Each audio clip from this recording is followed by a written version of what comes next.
I'm Eleanor, and I've been a doctor for almost as long as I've been married to Richard. We've had our share of good and bad times, but those 30 years went by quickly. Our big, comfy house was always lively, especially when our sons, James and Oliver, were young. They were very different from each other, but each brought their own special happiness into our lives. Richard and I both worked hard as doctors to create a nice life for ourselves. Over the years, we bought a few apartments and rented them out for extra money. Everything seemed to be going well until one day when Richard came home looking very pale and serious.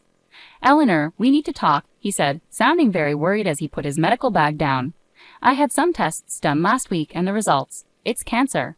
The months that followed were a blur of hospital visits, treatments, and long waits. Richard fought hard, but the cancer was ruthless. Watching the strongest person I knew suffer like that was incredibly painful. No amount of medical knowledge could prepare me for it.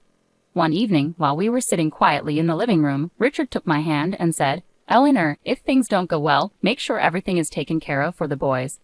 The will is all set. You'll be fine with money." Not long after, Richard passed away. His funeral was very sad. Family, friends, and colleagues came from far and wide to say their goodbyes, but what really got to me was the silence at home after everyone left. Seeing the empty spots where Richard used to be and his belongings just as he left them was heart-wrenching. A few days after the funeral, I was in the kitchen trying to sort out leftover food when James burst in, looking worried and angry. Oliver followed him, looking uncomfortable. "Mom, we need to talk about Dad's will," James said, getting straight to the point. I sighed and put down the cling film. "Yes, I know. Your father left everything to me. He wanted to make sure I was taken care of." James slammed his hand on the counter. "But what about me and Oliver? We're his sons. It's not right that we get nothing." Oliver tried to calm things down. "James, let's not argue right now. Mom is still grieving. We can figure this out without fighting." James glared at Oliver. "It's easy for you to say. You're not thinking about the future." "I am." I leaned against the counter, feeling the pressure of their looks. "Your father and I built everything together. He trusted me to take care of things. But I hear you, James. I don't want to leave you out." "So what now?" James said, crossing his arms and raising his voice. "Do we just wait until you decide it's time to give us our share?" "James, watch your tone," I said, losing my patience. "I am still your mother." Oliver stepped between us, raising his hands like he was trying to break up a fight. "Let's all calm down. This isn't helping." "Mom, maybe we can find a compromise," Oliver suggested. I nodded and rubbed my temples. "Here's what we can do. The apartments that your father and I invested in downtown." James interrupted. "Yes, those." I gave him a look to signal him to be quiet for a moment. "I was thinking you each take one. You can live in them or rent them out. I'll also give each of you $225,000 to help you get started." James was clearly calculating in his head. "And the rest, the house, the money, will stay with me for now. When I'm gone, it'll come to you.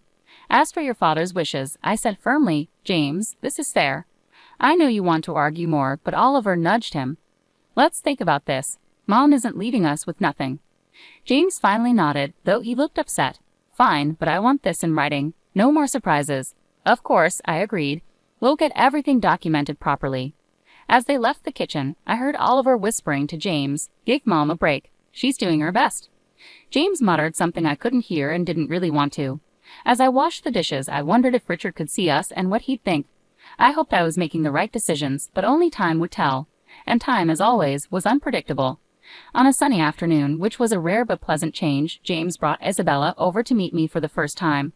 They hadn't been dating long, but James was clearly smitten. You could tell by how he was fussing over her, which was unlike him. When they walked in, Isabella immediately had an air of confidence, almost like she owned the place. Dressed up in fancy clothes, she strolled into the living room with hardly a greeting, her eyes taking in everything. "Nice place you've got here," she said, flipping her hair back and sitting down without waiting for an invitation. James was beside her, grinning like he'd won the lottery. I tried to be a good host and forced a smile. "Thank you, Isabella. Would you like anything to drink? Coffee? Tea?" "Coffee sounds lovely," she replied, then turned to James. "Make sure it's black, no sugar." James nodded and went to the kitchen, leaving me alone with her. I felt like a guest in my own living room. The silence was uncomfortable until she broke it. "So James tells me you're pretty well off," she said, looking at the decor. "I'm used to a certain standard, you know. My parents made sure of that." "That's good to hear," I replied, not sure what else to say. James came back with the coffee and handed Isabella her cup. She took a sip and made a face. It's all right. Anyway, we've been talking about our future and planning ahead." "That's wise," I said, looking at James, hoping he'd give me a hint about where this conversation was going. Isabella put her cup down. Speaking of planning, we're thinking about the wedding. I want something special, as James has probably told you. I found this place that would be perfect for the rehearsal dinner, but it's a bit expensive, about $30,000. I nearly choked on my coffee. $30,000 just for the rehearsal dinner. James quickly jumped in. Mom, it's important to Bella. We want to start things off right. I set my cup down, feeling frustrated. That's a lot of money for just a dinner, Isabella.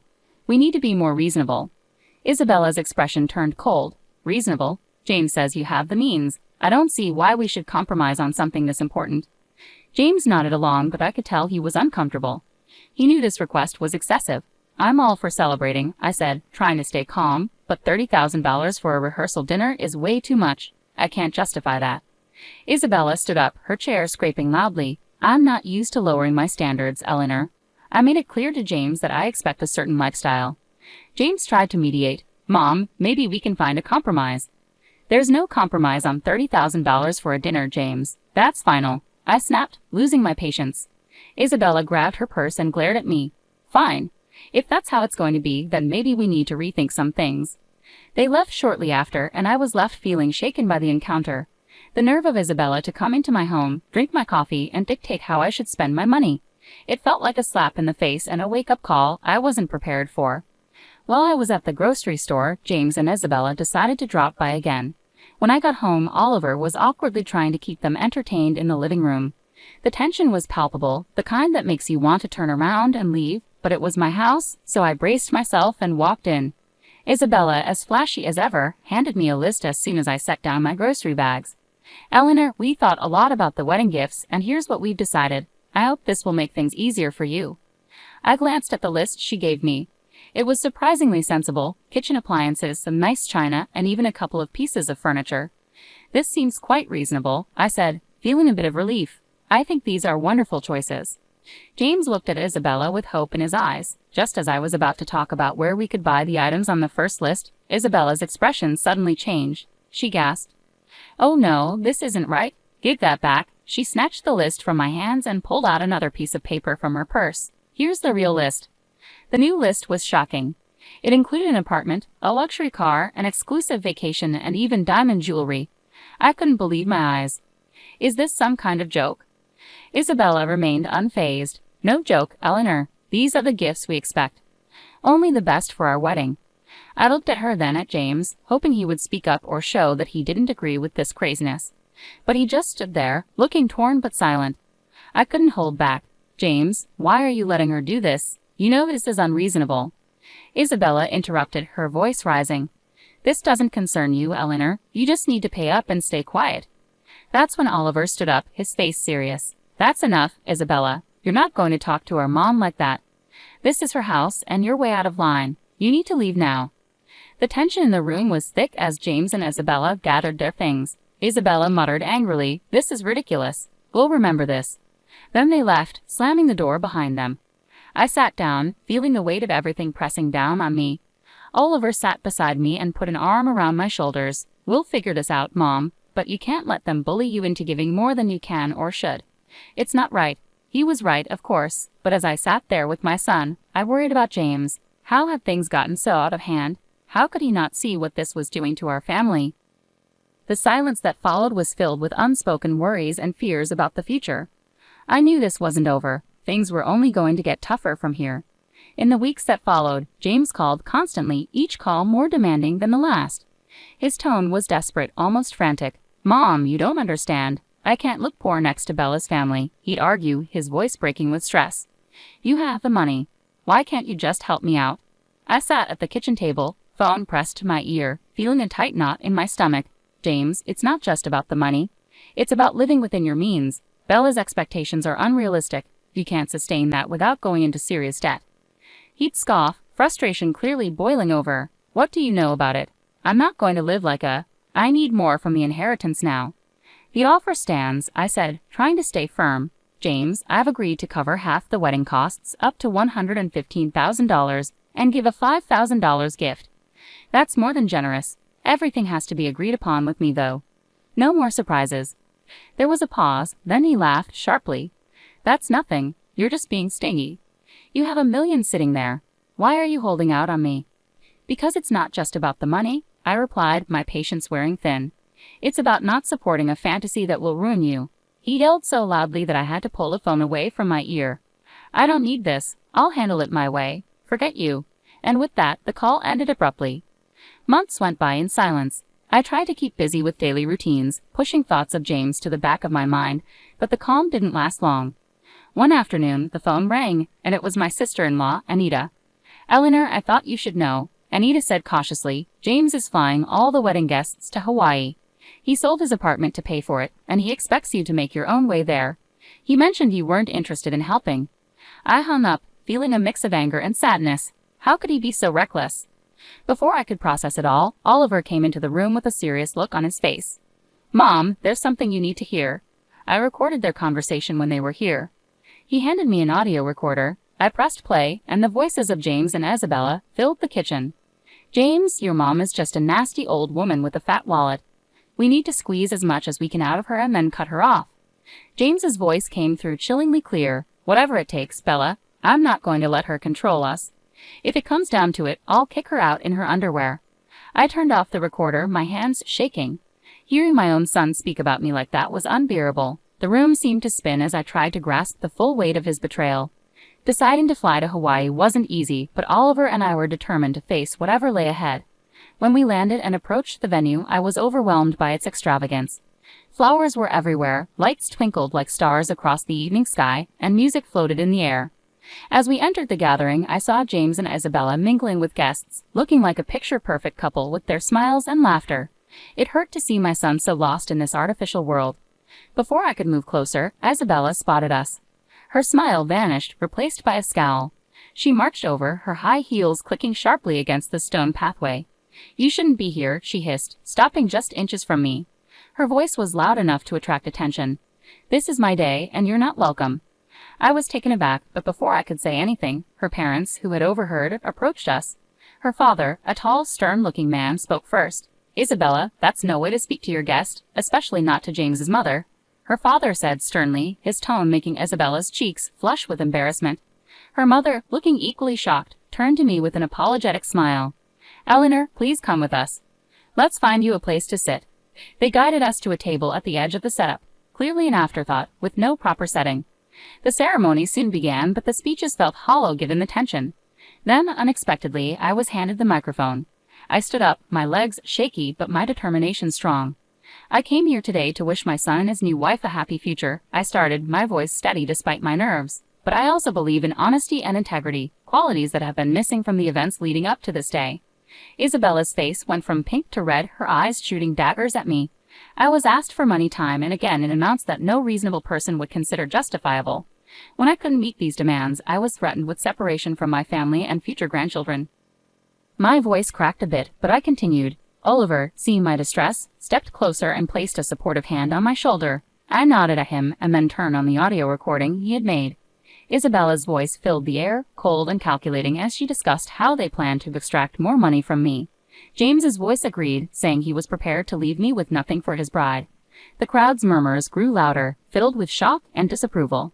I turned off the recorder, the silence in the room heavy. I gave my son an apartment and $25,000, and it was still not enough. Today, I am making it clear, I will not be treated as an ATM or threatened. I am disowning James and Isabella. I wish them well, but from this day forward, I am choosing to remove myself from their lives. The reaction was immediate. Isabella screamed, her voice shrill and angry. "You've ruined my wedding. I curse you." Returning home was bittersweet. In the quiet of my house, I made a decision that even surprised me. I quit my job. After years of healing others as a doctor, it was time to focus on healing myself and rebuilding the life that had been torn apart. Oliver, bless his heart, had just graduated from art college and was brimming with ideas and ambition. With the $25,000 I had given him, he opened his own tattoo parlor. It wasn't just any shop. It quickly became a place where art and skin met in stunning displays. Oliver poured his heart into his work, and it paid off. He began entering tattoo contests, and soon his name was well known locally. Before long, he was opening more locations, creating a network of salons that became a hotspot for tattoo enthusiasts. I'd watch him sketch late into the night, his dedication a stark contrast to the chaos his brother had created. "You're doing amazing, Ollie," I'd say, feeling proud. During these calmer months, James reappeared one afternoon. He showed up at the door, looking tired and defeated, so different from the ambitious man he used to be. "Mom, I need to talk," he said, sitting down without waiting for an invitation. His voice was weary, a far cry from the demanding tone I was used to. I sighed and motioned for him to continue. "What is it, James?" "It's Bella. She's driving me insane. Nothing's ever enough. I got a second job, but it's still not enough for her." His voice was desperate, but it didn't erase the past. "James, I warned you. I told you living like that with someone like her wouldn't be sustainable."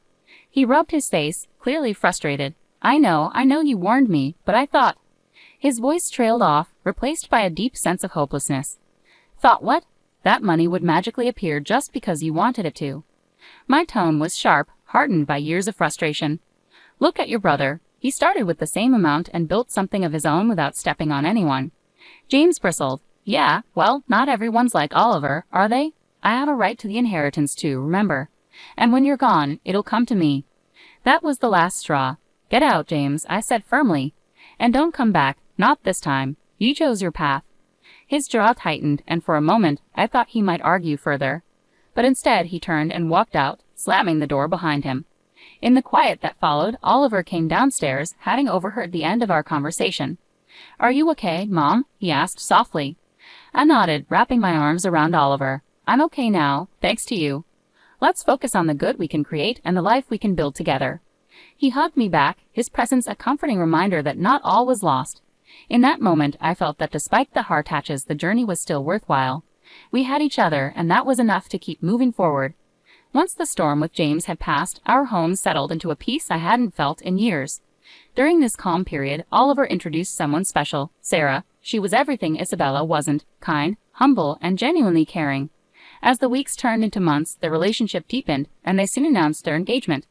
Unlike James's extravagant wedding, their ceremony was a simple, heartfelt event in our backyard. With flowers from the garden, homemade decorations, and a small group of close friends and family, the day was perfect. During the reception, I pulled Oliver aside. "You've chosen a wonderful woman," I said, my voice choked with emotion.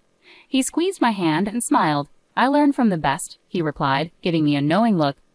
Life moved quickly after that. They sold the apartment I had given Oliver, adding some of their savings to buy a small, cozy house just a few miles away. One sunny afternoon, while we were having tea in their new living room, Sarah shared some exciting news.